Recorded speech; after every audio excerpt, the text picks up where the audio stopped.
मसीह के ज़िंदा पाक जलाली और बाबरकत नाम में सबको सलाम। अज़ीज़ों, मेरा आज का जो टॉपिक है वो बहुत अहम है, बहुत अहम हस्ती के बारे में है। तो आए हम अपने टॉपिक की तरफ बढ़ते हैं। मेरा आज का टॉपिक है ज़मीनी ज़िंदगी के आखिरी हफ्ते में यीशु मसीह के काम। इनका काम और कलाम इनके अलही होने का सबूत थे। इनका बदरूहों पर इख्तियार, इन्हें हुक्म देना और जहाँ चाहे इन्हें भेज देना और लोगों को इनसे आज़ाद कराना। बीमारी पर इनका इख्तियार, मौत पर इख्तियार इनके मसीह होने का कामिल सबूत था। और इन्होंने अपनी मुनादी की मुद्दत में फ़लस्तीन और इसराइल की सरज़मीन से बीमारी को तकरीबन ख़त्म कर दिया था। इन्होंने मुर्दों को ज़िंदा किया और बदरूहों को निकाला और रोज़ बरोज़ मोज़े पर मोज़ा, और इन्होंने हज़ारों को खाना खिलाया। वो पानी के ऊपर चले। आप उनके मोज़ात का शानदार बयान जानते हैं। तमाम गवाहियाँ और तमाम सबूत मौजूद थे। मज़ीद कुछ कहने की ज़रूरत नहीं थी, मज़ीद कुछ करने की ज़रूरत नहीं थी। एक इख्तितामी मोज़ा जो तयशुदा मंसूबे के तहत यरूशलेम के नज़दीक जैतून के पहाड़ की दूसरी जानिब चंद मील चलकर बैतनिया के छोटे से गांव में वक़ू होने के लिए बनाया गया था। और वहाँ इन्होंने ज़िंदगी और मनादी का बड़ा इख्तितामी मोज़ा किया, और ये लाज़र को मुर्दों में से ज़िंदा करना था।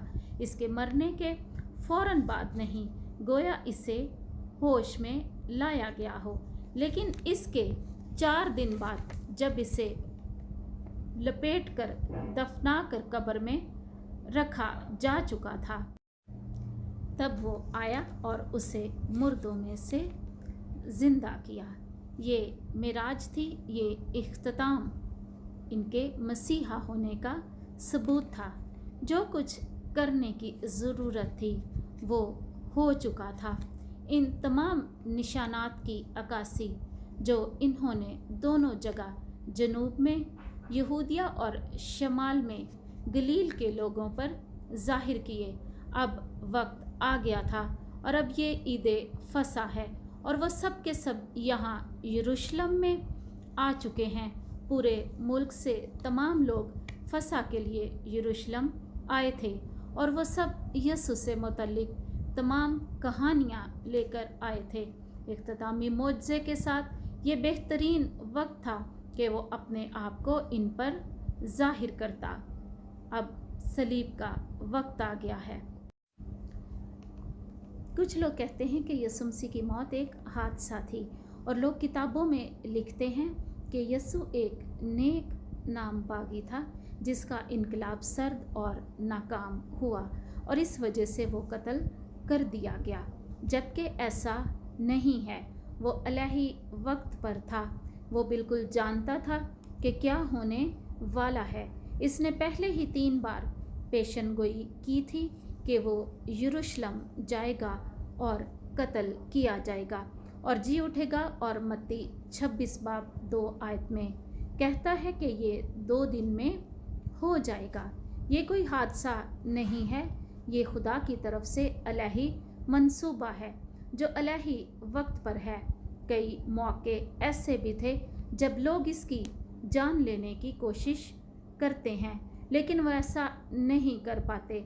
मसलन पैदाइश के वक्त नासरत में और मुख्तलिफ मौक़ों पर मजहबी रहनुमा और दूसरे तो शुरू ही से इसे कत्ल करना चाहते थे, लेकिन नाकाम रहे, क्योंकि इसे हर चीज़ पर इख्तियार था।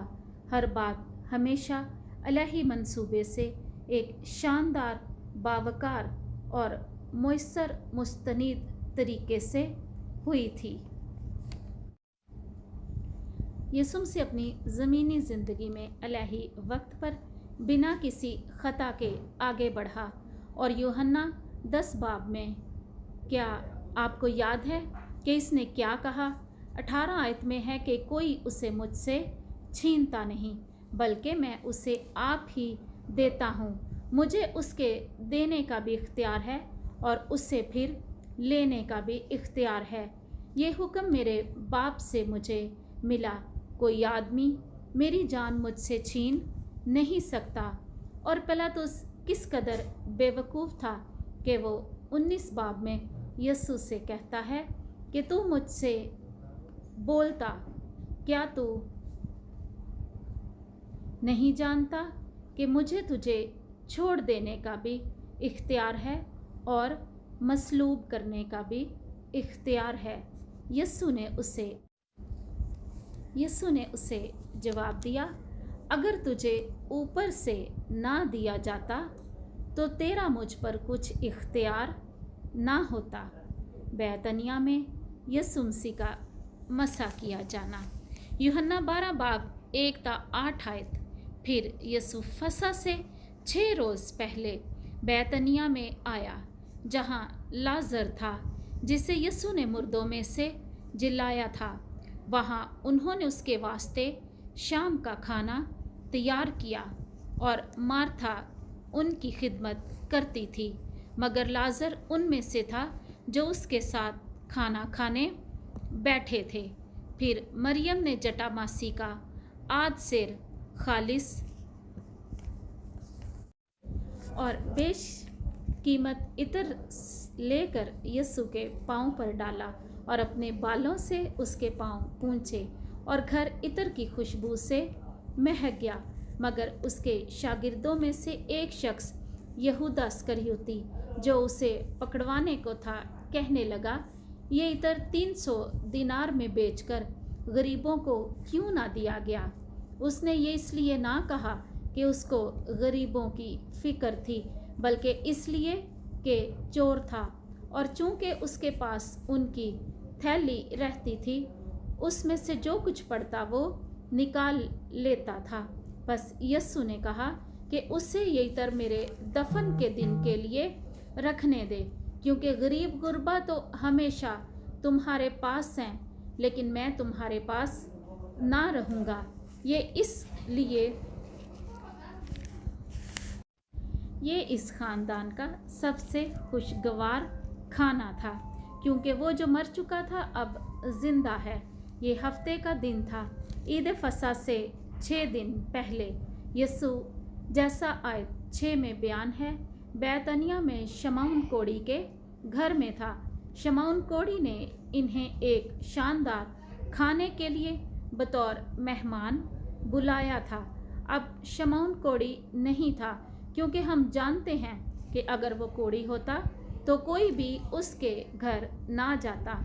अब वो शिफा याब था। उस वक़्त कोढ़ ला इलाज था और उसका इलाज वाहिद यीशु मसीह था। तो ये बिल्कुल वाज़िया है कि शमौन